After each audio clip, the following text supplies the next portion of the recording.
नमस्कार, lead India news में आपका बहुत बहुत स्वागत है। मैं हूं डॉक्टर तरुणा एस गौर। हाल ही में पहलगाम आतंकी हमले के बाद कुछ पाकिस्तानी नागरिकों को वापस भेजे जाने के दौरान कुछ तथ्य सामने आए।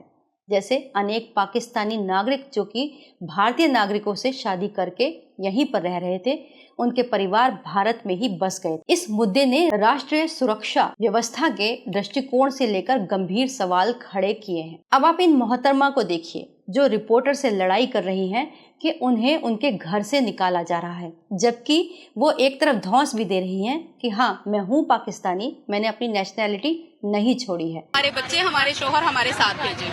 पाकिस्तान बहुत बड़ा, बेशक रख लेगा, थोड़ी सी जगह देगा, हम रह लेंगे। जो पहलगाम में अटैक हुआ उसको किस तरह देखते हैं? वहाँ बड़े निर्दोष लोग मारे गए। सर, इसमें हमारा क्या कसूर है? हमने किया कुछ?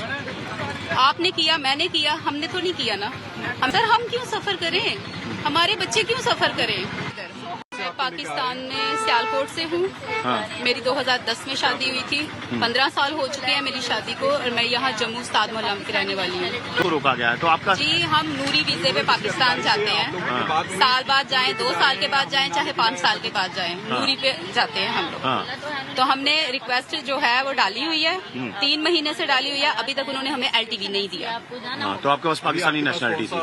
हाँ, अभी भी है। तो अब आपको ऐसे ही बहुत सारे पाकिस्तानी नागरिक हैं जो भारत में ही शादी करके बस गए हैं। बहुत सारे ऐसे पुरुष हैं जिन्होंने यहाँ शादी की, उनके यहीं बच्चे हैं और वो यहीं भारत की सब चीज़ों पर पल पढ़ रहे हैं। भारत में विदेशी नागरिकों, खास तौर से पाकिस्तानी नागरिकों द्वारा की गई शादियों को भारतीय कानून के तहत कुछ शर्तों के अधीन मान्यता मिलती है। जैसे विदेशी विवाह अधिनियम 1969 के अनुसार भारत में होने वाली जो इंटरनेशनल मैरिजेस हैं, उनको बाकायदा रजिस्टर्ड करवाया जाना चाहिए। इसके साथ ही विदेशी नागरिकों को वीजा और निवास संबंधी जितने भी नियम हैं, उनका पालन करना आवश्यक होता है। पाकिस्तान और भारत के बीच लंबे समय से तनावपूर्ण संबंध रहे हैं। ऐसे में पाकिस्तानी नागरिकों की भारत में मौजूदगी खास तौर से चिंता का विषय बन गई है सुरक्षा के लिहाज से, खासकर जब इनमें से कुछ लोग संदिग्ध गतिविधियों में भी शामिल पाए जाते हैं। भारत में नागरिकता के लिए आवेदन करने की जो प्रोसेस है वो लंबी और सख्त है, विशेष रूप से पाकिस्तानी नागरिकों के मामले में। लेकिन फिर भी इतने सारे लोग भारत के अंदर घुसपैठ किए हुए थे। नागरिकता अधिनियम 1955 के तहत भारत में शादी करने के बाद विदेशी नागरिक सीधे तौर पर भारत की नागरिकता नहीं ले सकता। उनको पहले लंबी अवधि तक भारत के अंदर वैध रूप से निवास करना होता है, तब जाकर वो नागरिकता के लिए आवेदन कर सकते हैं। इस संदर्भ में सुरक्षा एजेंसियों की भूमिका बहुत गंभीर हो जाती है, बहुत महत्वपूर्ण हो जाती है।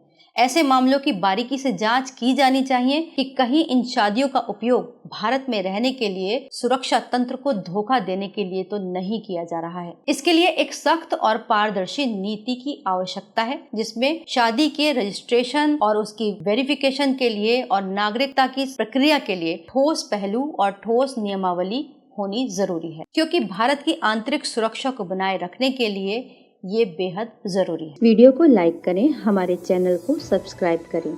हमारे वीडियो सबसे पहले देखने के लिए बेल आइकन प्रेस करना ना भूलें।